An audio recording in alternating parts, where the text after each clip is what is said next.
कक्षा 9वीं हिंदी स्पर्श गद्य खंड प्रथम पाठ धूल। लेखक रामविलास शर्मा। लेखक ने इस पाठ में धूल की महत्वता का वर्णन किया है। लेखक स्वयं प्रसिद्ध निबंधकार एवं आलोचक हैं। आइए जानते हैं इनके विषय में। रामविलास शर्मा का जीवन परिचय।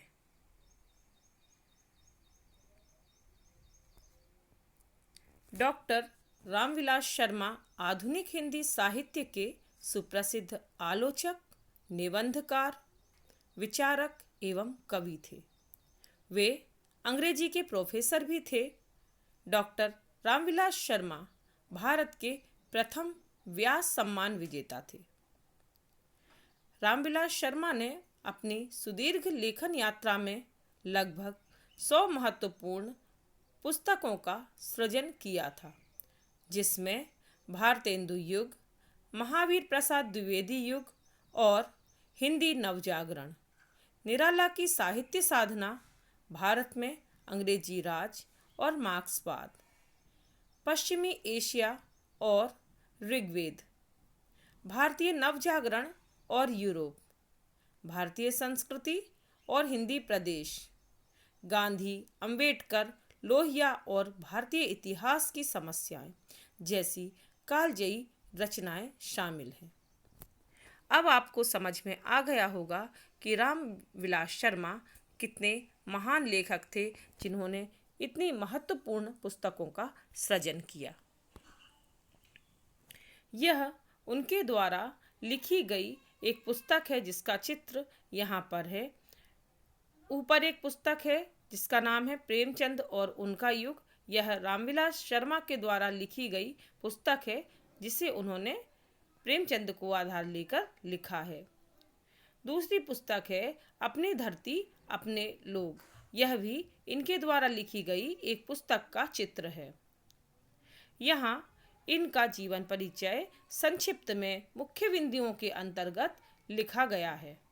आप इसे अपनी कॉपी में भी लिखेंगे।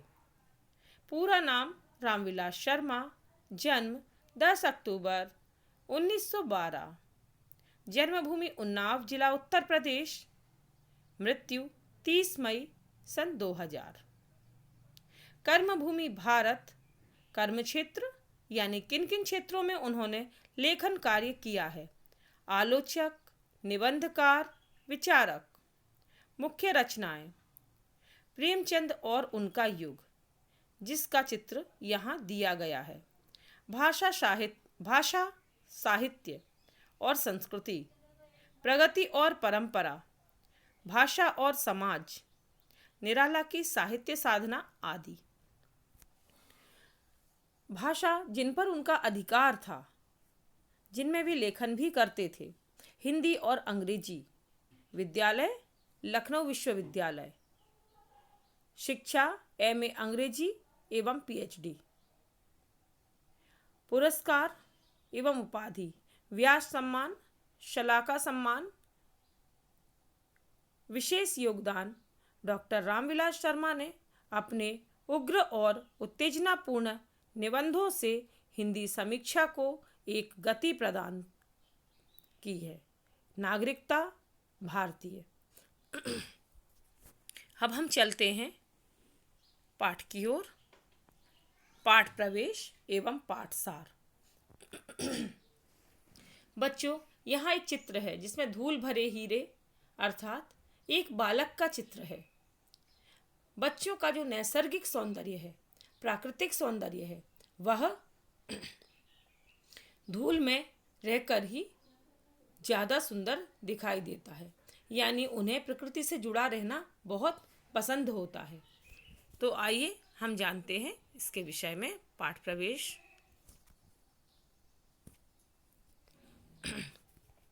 मिट्टी में खेलते उस बच्चे को देख याद आया कि पैरों को जमीन से मिले एक अरसा हो गया। अक्सर हम धूल से दूर भागते हैं। दूर भागते हैं। धूल हमारे पैरों को छुए ना। धूल हमें गंदी लगती है। परंतु इस धूल की महत्वता को हम भूल जाते हैं। पर बचपन को तो इस धूल में ही आनंद आता है। तो यहाँ लेखक ने उस बालक का भी वर्णन किया है, ग्रामीण संस्कृति का भी वर्णन किया है, और धूल से जुड़कर हमें क्या प्राप्त हो सकता है और धूल से दूर होकर हम क्या क्या खो देते हैं, इस सब का वर्णन लेखक ने इस पाठ में किया है। धूल पाठ में लेखक ग्रामीण संस्कृति की महानता का बखान करते हैं। वहीं उन्होंने शहरी संस्कृति के दिखावे पर भी व्यंग किया है। शहरी संस्कृति केवल ऊपरी दिखावा है जिसमें कोई मजबूती नहीं है। वहीं धूल की महिमा का बखान किया है। धूल में खेलते हुए बाल गोपाल का सौंदर्य अद्भुत है। उस नैसर्गिक सौंदर्य पर सब कुछ न्यौछावर किया जा सकता है। धूल किसी भी भाव की अभिव्यक्ति का माध्यम है। वह हमें यह सिखाता है कि हम धूल के महत्व को धूल में नहीं उड़ा सकते, यानी हम धूल के महत्व को समझें और उससे घृणा ना करें, उसके महत्व को धूल में ना उड़ा दें। इस सब का लेखक बखान करते हैं। आइए हम जानते हैं पाठ के विषय में।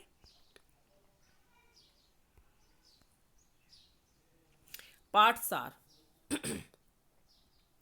प्रस्तुत पाठ का शीर्षक धूल एक महान उद्देश्य लिए हुए है। लेखक भारत को गांव का देश ही मानता है। ग्राम्य संस्कृति की गरिमा को अक्षुण्ण रखने के उद्देश्य से वह धूल के बहाने गांव की मिट्टी, गांव के घरों, कच्ची धूल भरी सड़कों, खेतों, खलिहानों, बगीचों, तालाबों के प्रति हमारा ध्यान आकृष्ट कराना चाहता है। जन्मभूमि अथवा मातृभूमि के प्रति हमारे मोह को बनाए रखना चाहता है। इसीलिए वह राष्ट्रकवि मैथिली शरण गुप्त की रचना के अंश को उद्धृत करता है, जिसमें गुप्त जी ने धूल भरे हीरे का अर्थ स्पष्ट किया है, जिसका अर्थ है वह शिशु जो मिट्टी पर चलकर, दौड़कर, लोटपोट कर बढ़ता है, वह बाद में दुनिया के लिए आदर्श बनता है। गांधी, गौतम, विनोबा और जयप्रकाश बनता है। प्रायः पाश्चात्य संस्कृति के प्रभाव में आकर भारत की नई पीढ़ी के नौजवान धूल से परहेज करते देखे जाते हैं। लेखक इसी विडंबना पर अफसोस करता है। वह इसी बात का विरोध करता है कि लेखक यह सिद्ध करना चाहता है कि भारत की गरिमा शहरों की चकाचौंध पर नहीं टिकी है, बल्कि आज भी इसकी गरिमा गांवों पर टिकी है। शहरी जीवन से धूल अथवा मिट्टी समाप्त होती जा रही है। पक्के मकान, पक्की सड़कें आदि के कारण अब शहरों में मिट्टी अथवा धूल के दर्शन नहीं होते, जबकि पूरे देश को आहार गांवों से ही प्राप्त होता है। इसलिए हम चाहकर भी धूल से परहेज नहीं कर सकते। धूल के महत्व पर प्रकाश डालकर लेखक यहाँ शारीरिक शक्ति के महत्व को भी दर्शाना चाहता है। इसलिए वह प्रकारांतर से लेखक गांव, गोधूली, गायों, गोपालों, अखाड़ों आदि की हमें याद दिलाता है। लेखक ने स्पष्ट उल्लेख तो नहीं किया है, लेकिन माखनलाल चतुर्वेदी की कविता पुष्प की अभिलाषा के आधार पर मातृभूमि पर शीश चढ़ाने की भावना से उत्कंठित है। लेखक का मन यहाँ देशभक्ति की भावना से ओतप्रोत है। वह निबंध के केंद्र में देशभक्ति की भावना रखता है। अतः यह कहा जा सकता है कि लेखक ने देश की मिट्टी को पूजनीय मानकर धूल से संबंधित बातें कही हैं। धूल या मिट्टी के प्रति हमारी प्राचीन विचारधारा काफ़ी महत्व रखती है। देश में अब संस्कृति सिर उठाने लगी है। इसका एकमात्र कारण धूल से हमारा लगाव कम होते जाना है। पुनः अपनी प्राचीन संस्कृति का आदर करने के लिए लेखक ने यह कहना अनिवार्य समझा है। हमारी देशभक्ति धूल को माथे से ना लगाए तो कम से कम उस पर पैर तो रखे। यह देशभक्ति की भावना फीकी पड़ने पर व्यंग किया गया है।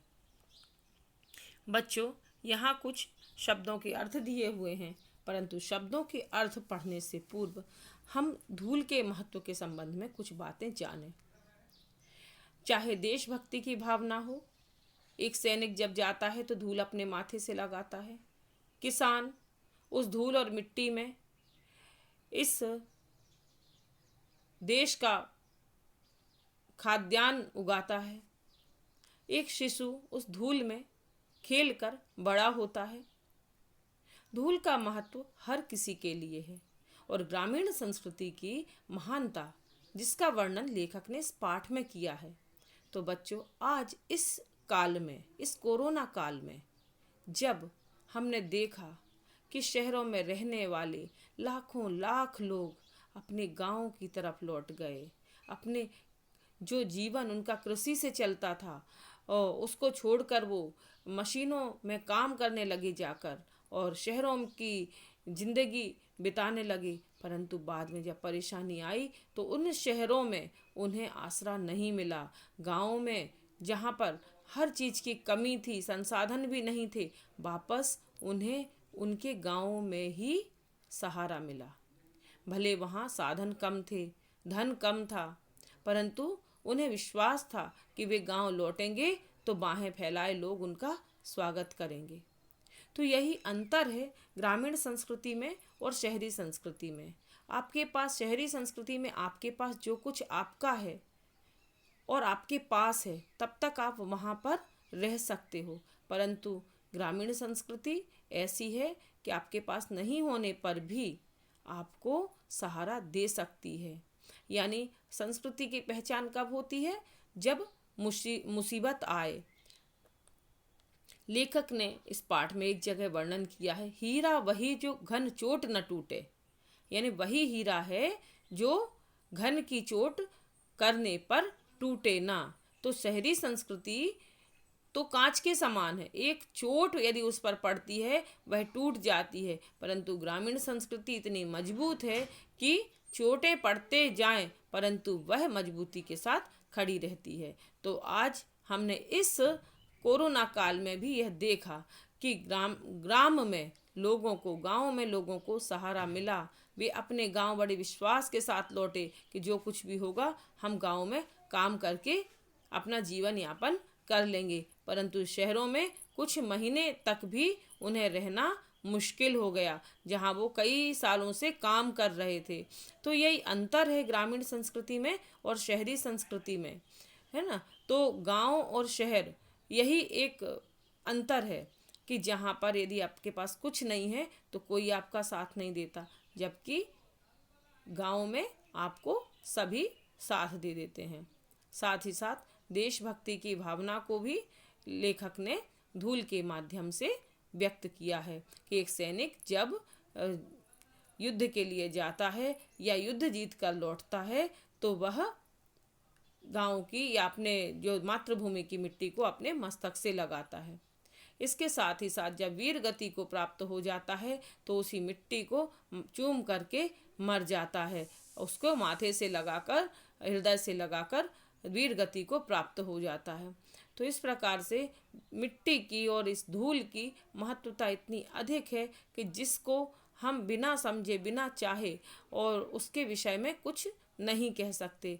परंतु शहरी संस्कृति जो है इस धूल से दूर हो रही है, अपनी संस्कृति से दूर हो रही है और इसका बहुत बहुत नुकसान उन्हें उठाना पड़ेगा।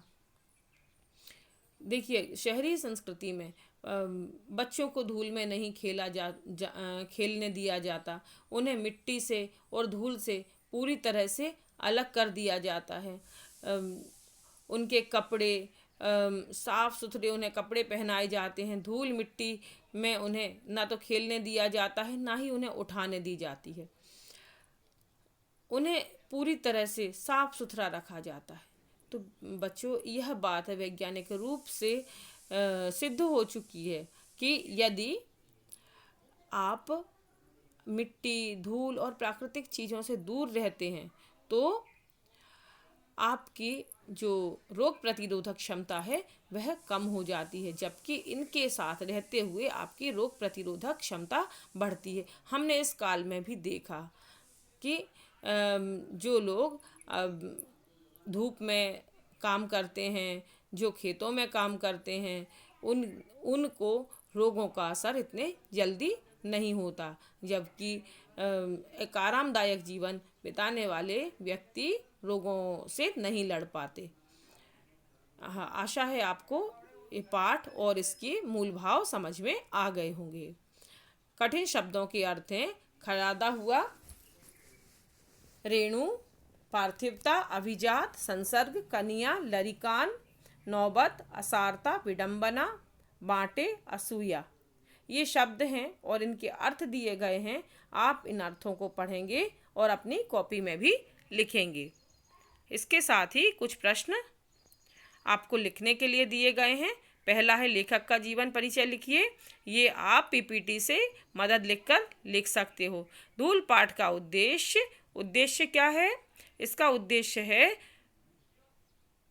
हमें अपनी संस्कृति से जोड़ना। सबसे पहले धूल के माध्यम से संस्कृति से जोड़ना, देश प्रेम की भावना जागृत करना, है ना। ये सभी इसके उद्देश्य हैं। आप पुनः पढ़ेंगे, आपको समझ में आएगा। शहरी संस्कृति और ग्रामीण संस्कृति में क्या अंतर है, अभी मैंने आपको समझाया है। आप इस आधार पर लिखिए।